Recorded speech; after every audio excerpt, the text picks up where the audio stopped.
प्रधानमंत्री नरेंद्र मोदी 6 दिवसीय विदेश दौरे पर हैं, जहां उन्होंने जापान के प्रधानमंत्री और कोरिया के राष्ट्रपति के साथ साथ अमेरिकी राष्ट्रपति से भी मुलाकात की। इस दौरान उन्होंने महात्मा गांधी की प्रतिमा का अनावरण करके शांति का संदेश भी दिया। रिपोर्ट देखिए, फिर चर्चा करेंगे।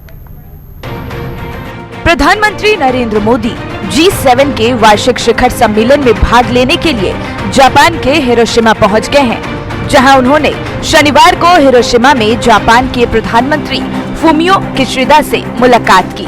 इस दौरान दोनों नेताओं के बीच बैठक हुई, जिसमें व्यापार, अर्थव्यवस्था और संस्कृति सहित कई क्षेत्रों में भारत जापान के संबंध को लेकर चर्चा हुई।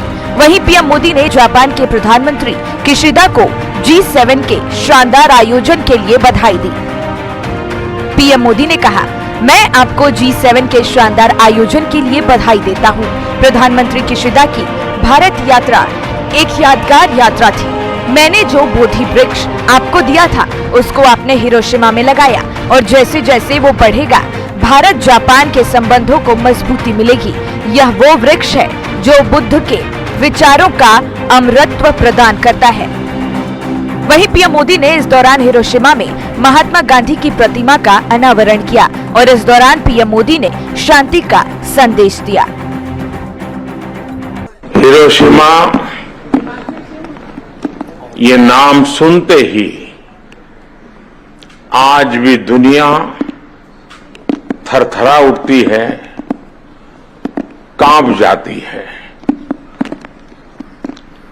G7 समिट की मेरी इस विजिट में मुझे सबसे पहले पूज्य महात्मा गांधी की प्रतिमा का अनावरण का सौभाग्य मिलना, ये अपने आप में एक बहुत ही बड़ा सुयोग है। आज विश्व क्लाइमेट और आतंकवाद की लड़ाई से जूझ रहा है। पूज्य बापू के आदर्श क्लाइमेट के साथ जो लड़ाई है, उसे जीतने का उत्तम से उत्तम मार्ग है। भारतीय पीएम नरेंद्र मोदी विदेश के दौरे पर हैं। इस बीच ग्लोबल लीडर अप्रूवल रेटिंग में प्रधानमंत्री नरेंद्र मोदी का जलवा देखने को मिला। ग्लोबल रेटिंग में पीएम मोदी सबसे पसंदीदा नेता बने। वो 78% रेटिंग के साथ पहले स्थान पर रहे, जिससे वाज़ेह है कि पीएम मोदी की लोकप्रियता दिन ब दिन बढ़ रही है और पीएम के नेतृत्व में देश भी आगे बढ़ रहा है। यही वजह है कि विदेशी पीएम भी उन्हें अपने देश आने का न्योता देते हैं, और अब वो फिर से 6 दिवसीय विदेश दौरे पर हैं, जिससे भारत को काफी फायदा पहुंचेगा। साथ ही दुनिया में भारत की छवि और बेहतर बनेगी। ब्यूरो रिपोर्ट, हिंदी खबर।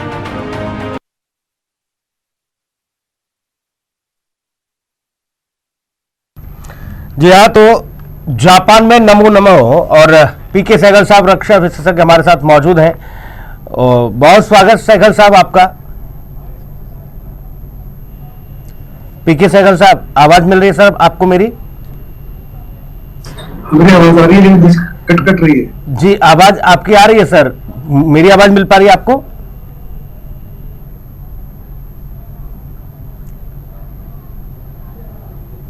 आपकी आवाज बहुत बुरी तरह से कट रही है। चलिए सर, आवाज ठीक करा के फिर मैं आता हूं आपके पास, लेकिन एक बार फिर से हम तस्वीरें दिखा रहे हैं जब जापान की धरती पर पहुंचे हैं, यानी विदेशी धरती पर पहुंचे प्रधानमंत्री नरेंद्र मोदी, और उसके बाद जो डंका बजा भारत का, जो लोकप्रिय। शिवधान सिंह जी, आपको आवाज मिल पा रही है मेरी? मिल पा रही है सर, बहुत स्वागत सर आपका।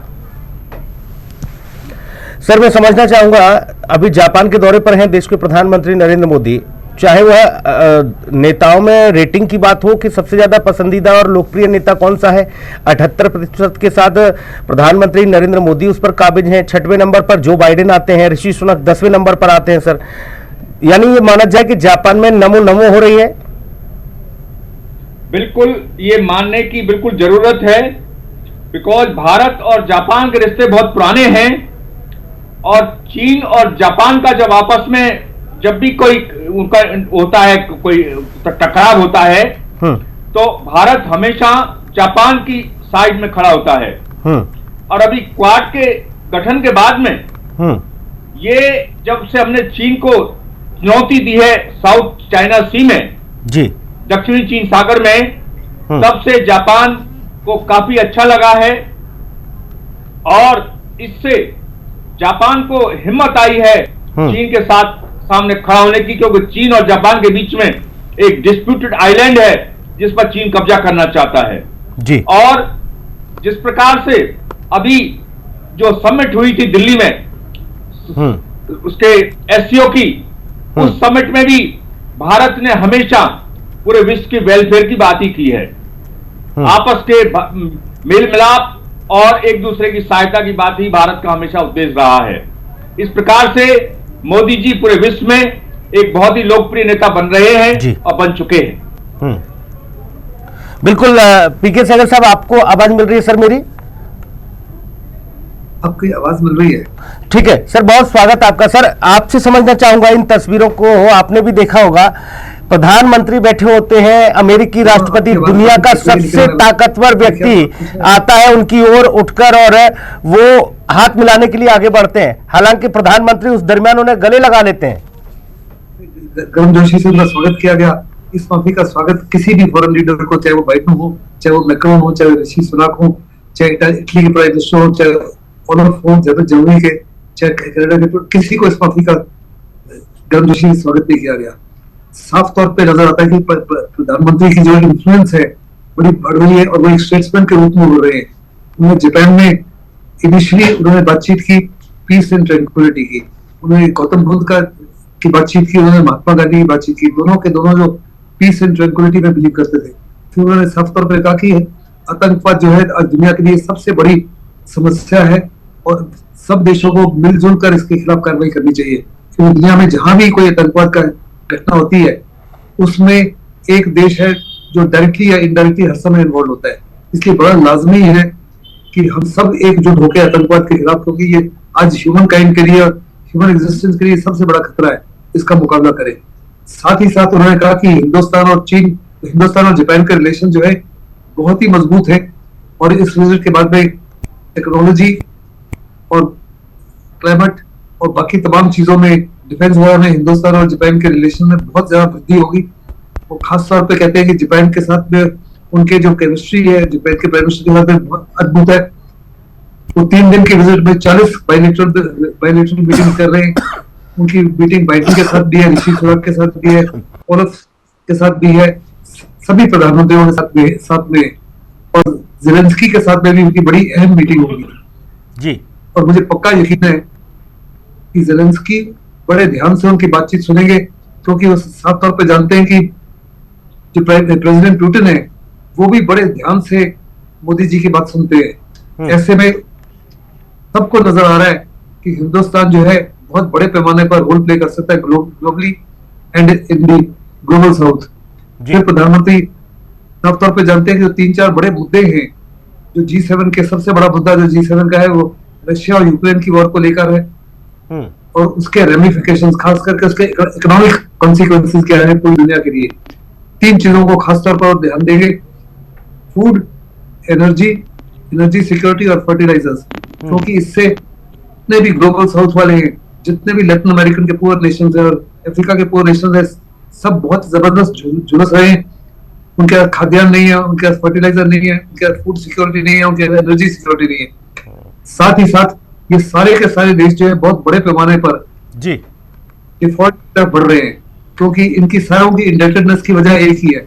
तो G7 देश जो है बड़े पैमाने पर विचार करेंगे कि इन देशों की जो बढ़ती हुई इन्फ्लेशन है और इनकी क्वालिटी ऑफ लाइफ जो बदतर हो रही है, उसमें किस माफी का नक्शा तय करें ताकि इनको कोई मदद दी जा सके जी। साथ ही साथ जो है जो चाइना की बढ़ती एग्रेसिवनेस है इंडो पैसिफिक में, उसके ऊपर चर्चा होगी। चाइना का जो रवैया है ताइवान को लेकर, उसके ऊपर बड़ी चर्चा होगी। फिर freedom of navigation and freedom of air space जो है ग्लोबल कॉमन्स में, उसके ऊपर बड़ी चर्चा होगी। खास करके आज बहुत बड़ा मुद्दा जो है ग्लोबल हेल्थ का इशू है, जो क्लाइमेट का इशू है। इन तमाम चीजों के ऊपर हिंदुस्तान की आवाज को है बहुत बड़े पैमाने पर दुनिया सुन रही है। इनफैक्ट ये चौथा G7 है जिसमें प्रधानमंत्री को इन्वाइट किया गया है। और मुझे पक्का यकीन है कि सारे के सारे G7 नेशन जो है वो भी हिंदुस्तान को भी उस G7 में इंक्लूड करना चाहते हैं, G7+1 कह रहे हैं, क्योंकि हिंदुस्तान जो है जिस माफी से उभर रहा है economically, it is the faster growing economy, 5th largest economy है दुनिया की, 3rd लार्जेस्ट मिलिट्री फोर्स है हिंदुस्तान की, और हिंदुस्तान जो है हर समय शांति की बात करता है। हमारे प्रधानमंत्री ने साफ तौर पे कहा है कि इस समय जो रशिया है वो आए दिन न्यूक्लियर हथियार इस्तेमाल करने की बातचीत करता है। वो साफ तौर पे न्यूक्लियर डिसआर्मामेंट की बात करना चाह रहे हैं। वो कह रहे हैं विश्व शांति के लिए बड़ा लाजमी है कि न्यूक्लियर प्रोलिफरेशन को रोका जाए, इसको चेकमेट किया जाए और आहिस्ते आहिस्ते जो न्यूक्लियर वेपन्स है उनको वापस किया जाए जी। दूसरे लफ्जों में साथ में उन्होंने ये भी एक प्रेस कॉन्फ्रेंस में जब उनसे पूछा गया हिंदुस्तान और चाइना के रिलेशंस के, उन्होंने कहा हम किसी प्रकार से लड़ाई नहीं चाहते, लेकिन हम हर प्रकार से तैयार हैं, we are fully equipped and we are fully capable.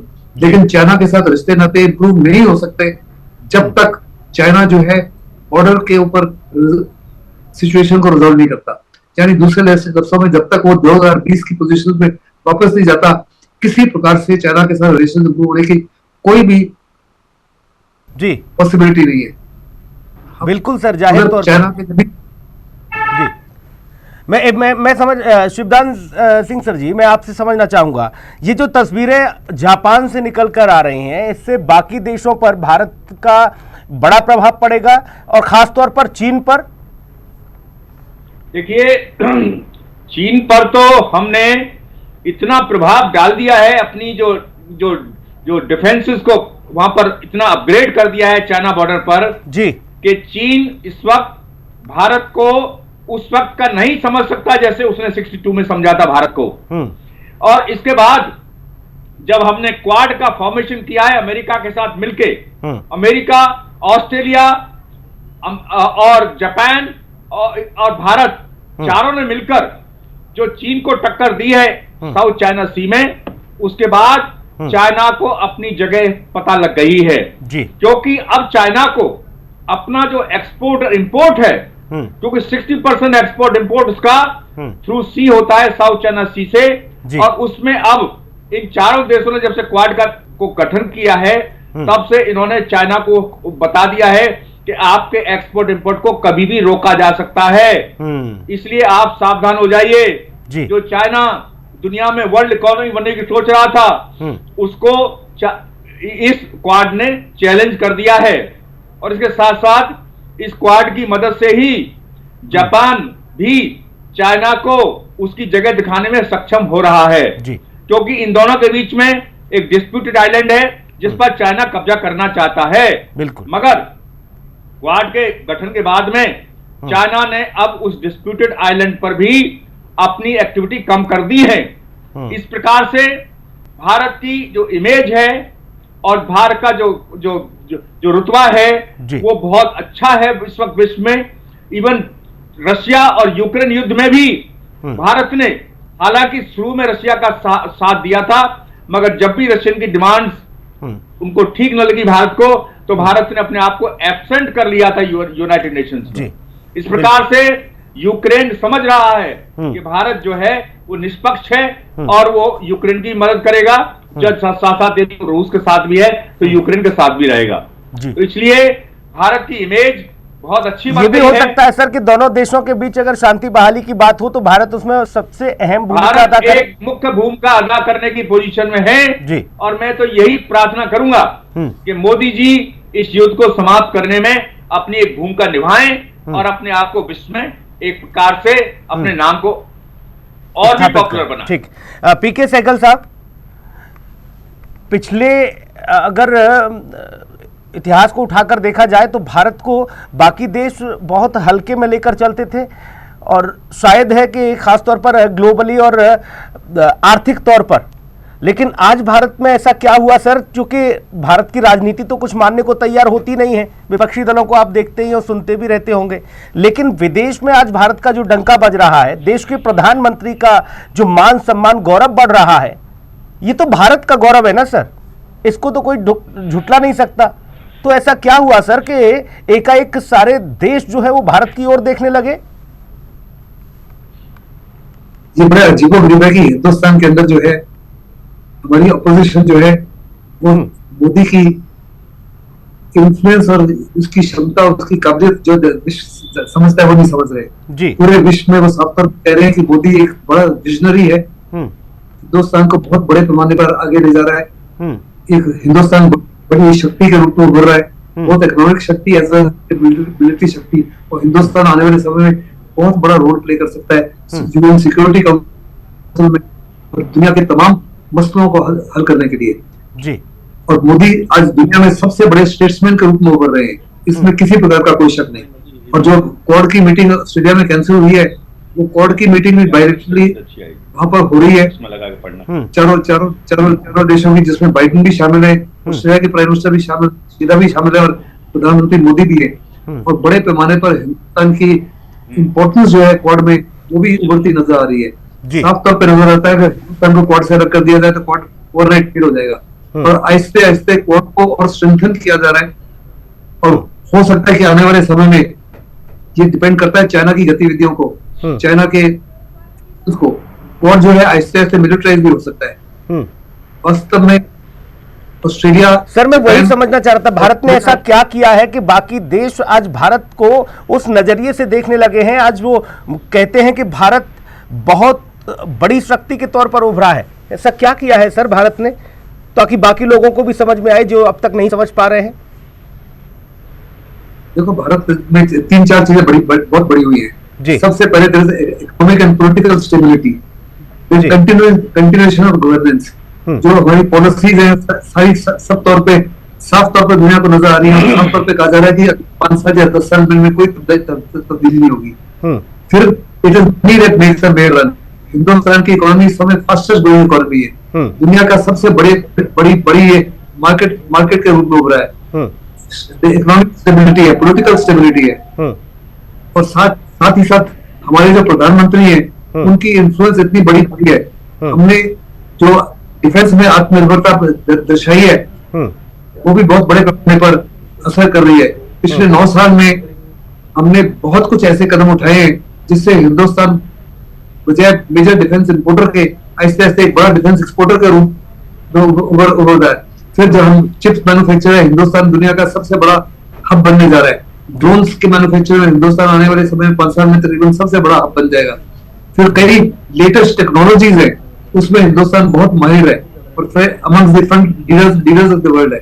अगर आप दुनिया की बड़ी बड़ी कंपनी देखो, चाहे वो फील्ड ऑफ फाइनेंस में हो, चाहे वो फील्ड ऑफ आर्टिफिशियल इंटेलिजेंस में हो, साइंस वगैरह में हो, हिंदुस्तान सबसे आगे है और सब हिंदुस्तान की तरफ देखते हैं। ऐसे में बहुत ही बड़े पैमाने पर हिंदुस्तान की इन्फ्लुएंस सारी दुनिया में बढ़ रही है और दुनिया साफ तौर पे कहती है कि अगर हिंदुस्तान में इसी माफिक की क्षमता रही और इसी माफिक का विजन रहा तो अगले 5 साल में हिंदुस्तान वास्तव में दुनिया में बहुत ही अहम रोल निभा पाएगा और गारंटीड यूएन सिक्योरिटी काउंसिल का मेंबर भी बन सकता है। क्योंकि बड़े पैमाने पर सारी की सारी दुनिया सिवाय 3-4 देशों को छोड़ के हिंदुस्तान को सिक्योरिटी काउंसिल में देखना चाहती है। हिंदुस्तान साफ तौर पे कहता है कि हिंदुस्तान एवरी 6% जो दुनिया में चलता है वो हिंदुस्तानी है। We are the second largest economy, the third largest army forces in the world. ऐसे हिंदुस्तान को यूएन सिक्योरिटी काउंसिल में नहीं रखा जाए तो यूएन सिक्योरिटी काउंसिल की अहमियत ही खत्म हो गई है जी। और यूएन सिक्योरिटी काउंसिल को बहुत की रीस्ट्रक्चरिंग की बड़ी आवश्यकता है। इंटरनेशनल कोर्ट ऑफ जस्टिस की रीस्ट्रक्चरिंग बड़ी क्षमता है, बड़ी ऑर्गेनाइजेशन है उनकी, और हिंदुस्तान जो है बहुत बड़ा रोल इस पर प्ले कर सकता है और कर रहा है। बिल्कुल सर। साथ ही पहले सर जो भारतीय लोग विदेश जाते थे, या ये कहा जाता कि भारतीय मूल के लोग अगर विदेश में जो रहते हैं उनके साथ व्यवहार भी अच्छा नहीं होता था, यहाँ तक कि वो लोग कई बार इस तरह की चीजें आके अपने परिवार को बताते थे कि भारत की इमेज बहुत खराब है, एक गरीब मुल्क के तौर पर देखा जाता है, न जाने किस किस तरह की गोरे बात करते हैं। लेकिन आज भारतीय मूल का कोई भी व्यक्ति रहता है तो वो अपने आप को गौरवान्वित महसूस करता है। सर शिवदान सिंह जी, आज वो गौरवान्वित महसूस करता है। इसका 2-3 कारण हैं। जी सर।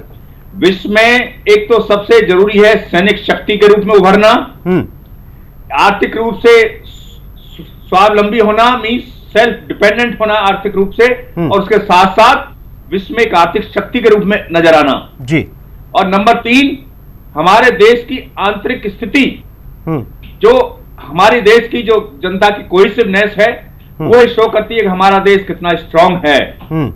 और फोर्थ, जिस चाइना को पूरे विश्व में जिसने अपने आप को एक शक्ति के रूप में स्थापित किया हुआ था, और जो इस पूरे क्षेत्र में, साउथ एशिया के क्षेत्र में और पूरे एशियन का, पूरे यूरोपियन क्षेत्र में जहां भी इसको ज्यादा धमकाता था, आज उस चाइना को भारत ने चैलेंज कर दिया है जी।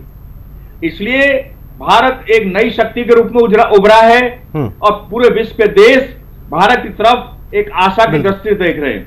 लास्ट एससीओ मीटिंग में भारत का पूरा अप्रोच विश्व के पूरे वेलफेयर के लिए भारत के बाजार पर एक दौर ऐसा भी चला कि जब चाइना ने पूरी तरह से कब्जा कर लिया था भारतीय बाजार पर। हालांकि बीच में जब 14 के बाद से स्थितियां बदली तो लोगों ने खुद से जागरूक होकर चाइनीज आइटम्स को खुद दरकिनार किया और भारत की जो खुद की चीजें हैं, उन पद्धति है, उसको सबको अपनाने का काम शुरू किया। ये भी एक बड़ा झटका चीन को लगा। इसके साथ ही जब यूक्रेन और रूस का युद्ध चल रहा, शुरुआती दौर में ही जो भारतीय फंसे थे, इतना ही नहीं सर, हमने तो तस्वीरें वो भी देखी। आप लोग तो दिन रात चिंतन मनन करते हैं और लंबा अनुभव रखते हैं। जब भारत की तिरंगा लगी हुई बस को किसी की रोकने की हिम्मत नहीं थी और उसमें सिर्फ हिंदुस्तान के ही लोग नहीं, पाकिस्तान जैसे, बांग्लादेश जैसे देशों के भी नागरिकों को सिर्फ इसलिए बाहर निकाला गया क्योंकि वो हिंदुस्तान का तिरंगा लगा उस बस के शीशे पर। यह भारत की शक्ति है सर। ये बताता है बाकी लोगों को भी इसको बहुत अच्छे से समझना चाहिए कि आज भारत की स्थिति और परिस्थिति क्या है। बहुत धन्यवाद सर, आप विशेष तौर पर आपने अपना समय निकाला और बहुत अच्छी जानकारी हमको दी। बहुत शुक्रिया। और इस विशेष